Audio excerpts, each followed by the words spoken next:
Hey, welcome to Cult Report number 33. I'm doing it solo this week. Ricky is taking a week up in Northern Ontario, seeing the sights, reconnecting with nature, working on his tan, working on his summer feet. So we got to support that.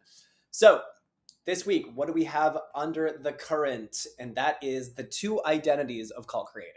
And so we've been talking for years. Since 2019, we've been telling everybody, communities specifically, that everything is about identity. If you control the identity, you control the behavior, right? So now we're seeing people actually doing an identity for their people, right? You see a lot of these communities, and it's like so and so, something like freedom, whatever, fire. Like the people have now created identities, but we're now seeing the wrong identities being used. And I want to break it down because really there's two identities that need to be present, right? So what became a branding exercise instead of a psychology one, right? And the wrong names are being sold cold and it's killing conversions. So you can see we need this guy and we need this guy. We need two different identities. So I'll show you the poll. So this is the self-categorization theory, and that just says that the brain sorts things fast, right? It either says that it's us or it's not us. And if it feels like it's us, then it's dopamine. Let's go. If it's not us, then the amygdala is like fear, anxiety, like, no, not us. And so this tribal wiring is happening in our brain and making decisions for us, right? Then the conscious brain comes in and then self-selects and then justifies the decision that the other part of your brain has already made. And so this self-categorization theory is hurting people's conversions, right?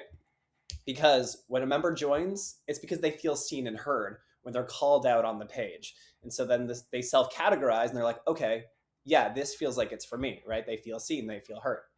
But they can see this is the right solution, right? So they feel like it's for them. They can see that it's the right solution for them to escape the current pain.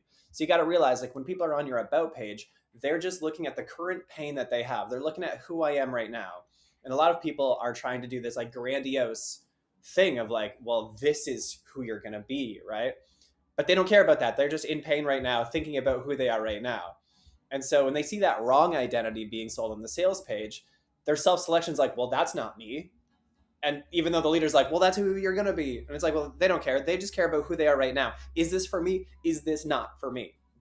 And so that's why a good creator has two identities. And so one is for the cold audience. It's for social media. It's for your about page. It's to make them feel seen and recognized for where they're at right now at this point in time. That's really all it is on the front end, right? And so that one, then the next one is who they become inside the community. And that is what creates the culture that gives us the engagement, that gives us the retention, that gives us the cult bonding, that keeps everything so tight. That's the culture stuff. And so we talk to school coaches, we talk to schoolers, right? Schoolers with a dead community, right? You have a brilliant method and it's sitting inside an idle container. That's who they are right now. That's the problem that they have. That's the identity and the pain. And then once they're in, the whole thing is about, okay, you're a creator. We're going to make you a cult creator. We're going to give you the tools. We're going to hand you the keys so that you are the leader of your very own customer cult. None of that is said on the front end. It's all about who they become once they're in. So two identities, sell the cold on who they are right now, sell the new status inducing one once they're in, indoctrinate them, and everything is about moving them towards becoming that thing. So that's how you get buy-in and then behavior change that gives us results at scale. So let's look at CrossFit, right? Very few people have walked into a box the first time because they woke up wanting to be a CrossFitter. Unless there's like some dude at the bar who won't shut up about CrossFit and they're like, all right, maybe this is cool. But like you don't wake up thinking like, I need to be a CrossFitter today. They have like pain inside of them that is too heavy. How their body feels, what they look like when they're in the mirror. Maybe their kid's wedding is coming up. Maybe their own wedding is coming up. And so they're joining to escape a pain. And they found this method to be the solution that intrigues them, right? Once they're in, the whole experience is designed differently than the gym that they're used to. And so they are now having group workout classes versus just big headphones and bench pressing alone in a dark basement gym. They now are doing workouts that are named after past vets and they're hard as shit, right? And no one's finished until the last person finishes. And it's the kind of camaraderie you didn't know you needed. And then you look up and you see your name on a whiteboard and you see the sweat that earned you the stats on the board, right? Now you start speaking words that never even made sense a week prior, talking about the WOD in the box today, the Murph that you're training for. And then all of a sudden, you are a CrossFitter.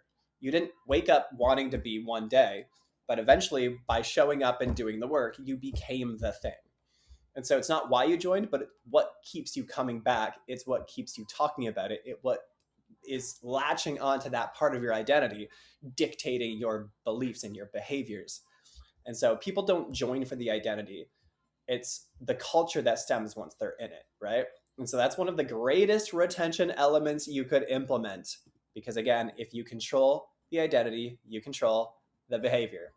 You just got to make sure you're selling it at the right time. So this week we talked to Jen. Jen's got the Teacher Time Back Club.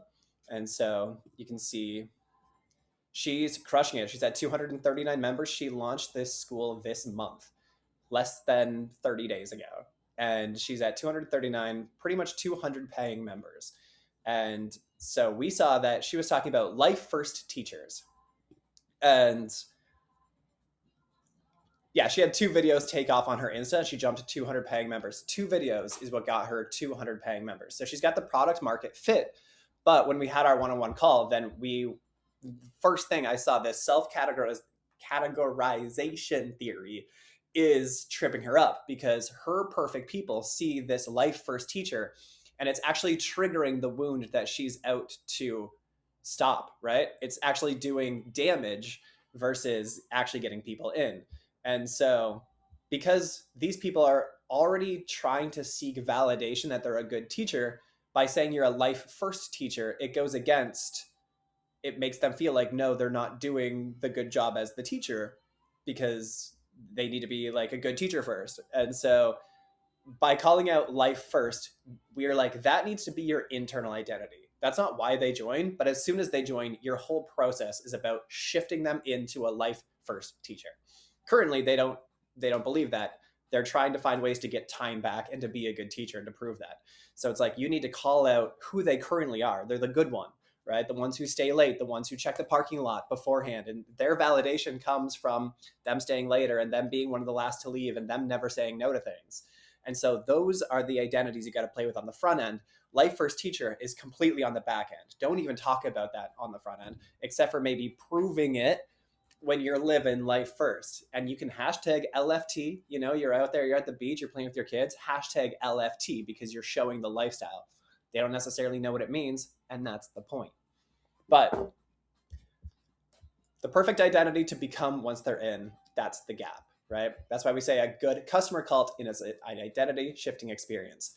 Get them in with where they're at, and then slap on a new identity, and your whole process is about getting them to become that. Because if they can become, they can achieve.